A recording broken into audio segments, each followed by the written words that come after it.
นานเรียบร้อยออเดอร์นี้2 3 1โอเคสวยเห็นบทุกคนโอ้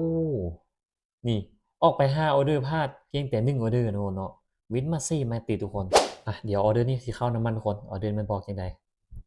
ออเดอร์นี้มันบอกให้เซลล์คนเนาะจัดไปออเดอร์นี้เซลล์ตามมันเลย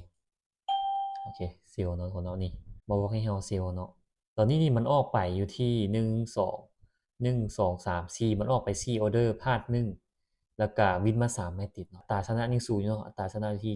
75%ทุกคนออเดอร์มันบอกให้เซลล์เนาะแต่ว่าปัจจุบันตอนนี้คือเดี๋ยวเบิ่งกันคนซองทายเนาะเดี๋ยวเบิ่งว่ามันจะสามารถผลักดันราคาลงมาได้บ่นานเรียบร้อยออเดอร์นี้2 3 1โอเคสวยเห็นบ่ทุกคนโอ้นี่ออกไป5ออเดอร์พลาดเพียงแต่1ออเดอร์นะเนาะวินมา4มาติดทุกคนโอ้ถือว่าตึงเนาะกำไรย้อนมันเลยนะค่อยบ่ได้เทรดผู้เดียวเนาะแต่ว่ามันเทรดตามมันเหมือนคนเนาะออเดอร์มันบอกให้บายเนาะซื้อไปนี่มันบอกให้บายออเดอร์นี้เห็นบ่มันขึ้นมาบาย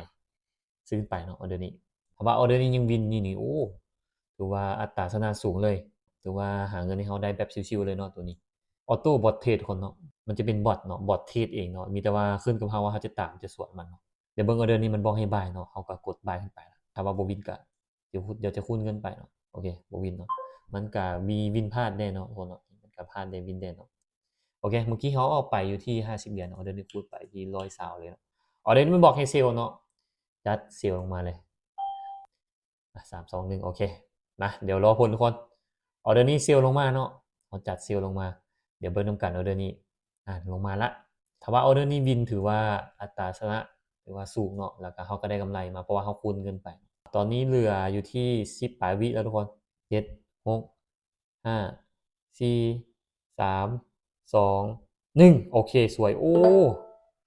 สุดยอดนี่ออกไปออเดอร์แรกวินเนาะแล้วออเดอร์ที่2พลาดแล้วก็มาวินมาที่3ถือว่าอัตราชนะสูงเนาะทุกคนเนาะตัวนี้ถือว่าอัตราชนะสูงเนาะแล้วออเดอร์นี้มันบอกให้เซลล์เนาะเอ้าลองเซลล์ตามมันอีกเบิ่งซะเอาเบิ่งออเดอร์นี้เนาะเซลล์ตามมันเบิ่ง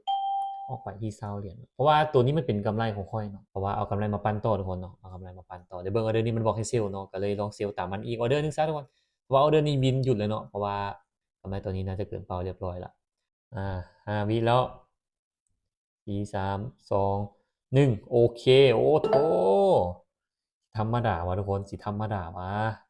อัตราชนะอยู่ที่75%แล้วเนาะอัตราชนะของมันทุกคนเบิ่งเลยมันออกมานี่1 2 3 4 5 6 7 8มันออกมา8ออเดอร์พลาดเพียงแต่2เท่านั้นทุกคนเนาะพลาดเพียง2เท่านั้นวินมา6ไม่ติดทุกคนเนาะออเดอร์มันบอกให้บายเนาะแต่ว่าเขาหยุดแล้วทุกคนเพราะว่ากำไรนี้เกินเป้าเนาะกำไรย้อนมันเลยเดะนี่